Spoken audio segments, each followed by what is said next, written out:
Another Mexican state, Baja California Sur, sits on the southern edge of Baja California. Covering an area of 73,909 square kilometers, 28,536 square miles, it accounts for 3.8% of the country's total land area. Baja California Sur is the ninth largest state in terms of area in Mexico. Politically speaking, the state is split up into 5 sizable municipios: Loreto, Los Cabos, San Jose del Cabo, Mulegé, Santa Rosalia, Comandú, Ciudad Constitución, and La Paz. La Paz is the capital city of Baja California. The population of Baja California Sur was 712,029 in 2010, making up 0.6% of all Mexicans. There is only one state with fewer people, Colima. With 215,178 residents in 2010, La Paz's capital city comprised more than 30% of the state's population. When the Spanish arrived, there were 4 main ethnic groups: the hunter-gatherers, who did not practice agriculture or metalworking but produced pottery, were the Paracues in the south between Cabo San Lucas and La Paz, the Guaycuras in the area north of the Paracu to Loreto, the Monquis near Loreto, and the Cochimí in the middle of the peninsula. The indigenous Paracu people lived in Mexico. They resided in Baja California Sur's Cape region, which is its southernmost region. From the late 18th century, they have vanished from both language and culture. Other names for the Paracu are Duez, Cora, and Paracues. The Paracu people inhabited the large Gulf of California islands of Cerralvo, Espiritu Santo, La Partida, and San Jose, as well as the southern edge of the Baja California Peninsula, stretching from Cabo San Lucas east to Cabo Pulmo. William C. Massey believed that the Cora, a Guaycura group, inhabited the eastern part of the Cape region, which included Bahia Las Palmas and Bahia Ventana. A closer look at the ethno-historic data reveals that Cora was interchangeable with Paracu. The La Paz region's situation is unclear. Massey divided it between the Cora and the Aripe, 2 Guaycura tribes. According to W. Michael Mathis, the Guaycura seized control of it sometime between 1668 and 1720, after it had belonged to the Paracu in the 16th and 17th centuries. An alternate explanation is that it was contested territory during the early historical era for the Paracu and Guaycura. The Paracu language is lost and has no written records. The Paracu language is only partially known, with only a few words and a few place names available for study. Paracu was identified by Jesuit missionaries as a language different from Guaycura. It appears that Massey's suggestion that Guaycura and Paracu together formed a Guaycuran language family was based only on their geographic proximity. The Paracu people are primarily recognized for their affinity for the sea, having fished and collected shellfish, fish, and marine mammals from the southern Gulf of California. Additionally, significant were terrestrial resources like deer, agave, and the fruit of cacti and small game. There was no agriculture. Using wooden rafts and double-bladed paddles, the Paracu were one of the few indigenous groups on the Californian coast with vessels other than tula balsas. Tools for obtaining fish and meat included nets, harpoons or spears, darts, and bows and arrows. Since pottery was not produced, people carried things with bags, baskets, and gourds. The women wore skirts made of fiber or animal skins, and both sexes adopted various forms of adornment, but the needs for clothing and shelter were minimal. The Paracu clearly divided labor according to age and sex, either exclusively or primarily. Different reports claimed that they were polygamous or monogamous. Localities appear to have operated independently of politics. Leadership roles were inherited and occasionally occupied by females. Conflicts with the Guaycura were ongoing, and there appears to have been a lot of intercommunity and interethnic warfare. Early 1730s records of Paracu mythology can be found. Shamans claimed to be able to heal the sick supernaturally, and elaborate funeral and mourning customs were observed. The people worshipped Niparaya, the creator of heaven and earth, and his wife Amayakoyandi. They had 3 sons, Quayipe, who created the human race and was later killed by them, Acaragi, and Wak or Tuparan, depending on the sect. Native inhabitants of Baja California Sur, Mexico, the Guaycura, Guaycura, Guaycuri, Guaycuri, inhabited an area that stretched south from near Loreto to Todos Santos. They and the Paracu fought over the region surrounding La Paz. The Guaycura people lived as wandering hunter-gatherers. Some linguists believe their ancestry in Baja California extends back thousands of years, as evidenced by the language they speak, which sets them apart from other Native Americans. The Guaycura may have numbered 5,000 at the time of Spanish contact, but their numbers quickly declined, mostly due to European diseases. By about 1800, they became extinct as a culture, with the survivors being absorbed into the Mestizo Society of Mexico. The Society of Jesus, Jesuits, of the Catholic Church established Christian missions in their territory in the 18th century.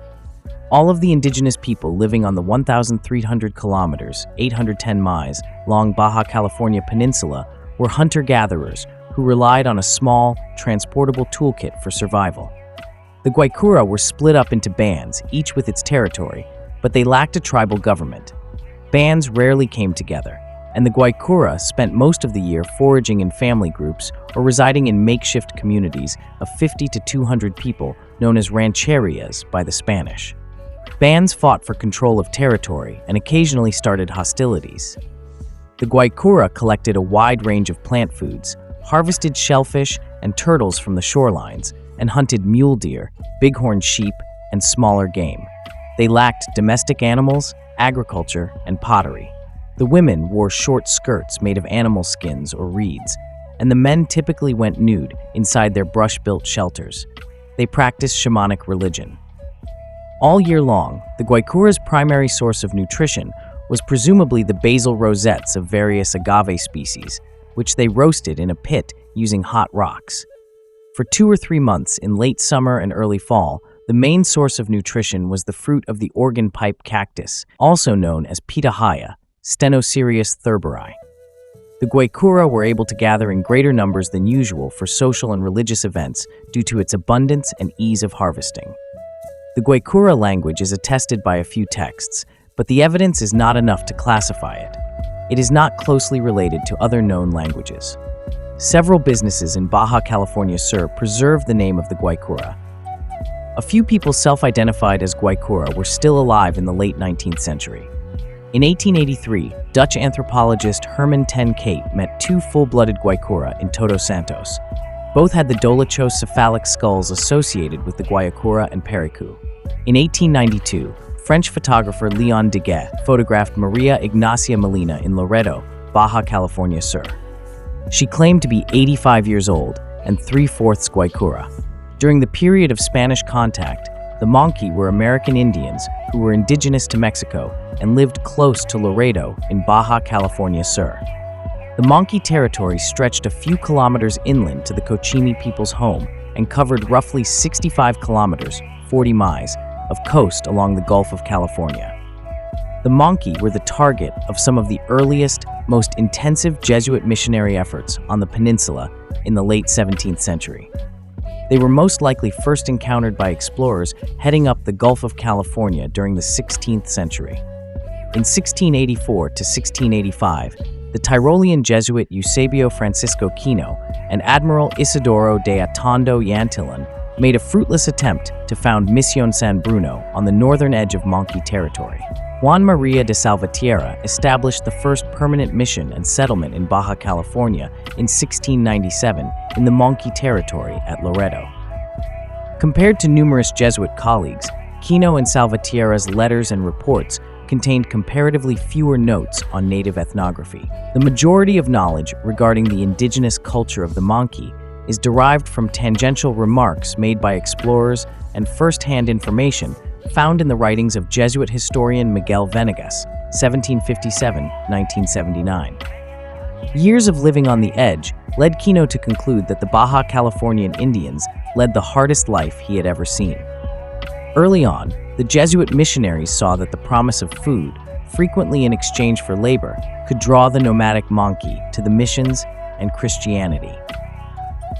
The hunter-gatherers, known as the Monkey, and other Baja Californian Indians exploited a variety of natural resources from the Gulf's coast, as well as from interior valleys and the Sierra de la Giganta. Less than 1 person could live on the land per square kilometer. Based on what they could bring with them on their ceaseless wanderings in search of food, their material culture was minimal. The Monkey had no agriculture, no permanent or movable shelters, no fixed places of residence, and little clothing, none for men, only grass skirts for women. They had no domestic animals, not even dogs, and no boats or pottery. Many of them moved homes more than 100 times a year. Their social structure was built on independent local communities, or rancherias, which occasionally harbored animosity toward one another. The Monkey and their neighbors, who were not valued by the Spanish, lived in egalitarian societies and were skilled at making weapons and wood utensils, as well as basketry and personal decorations, out of local resources. The Baja Californians ground rocks into powder to make pigments, and they painted thousands of large, intricate, and frequently abstract pictures on the rocks. Some of these paintings are conserved in a UNESCO World Heritage Site in the San Francisco Mountains, north of Monkey territory.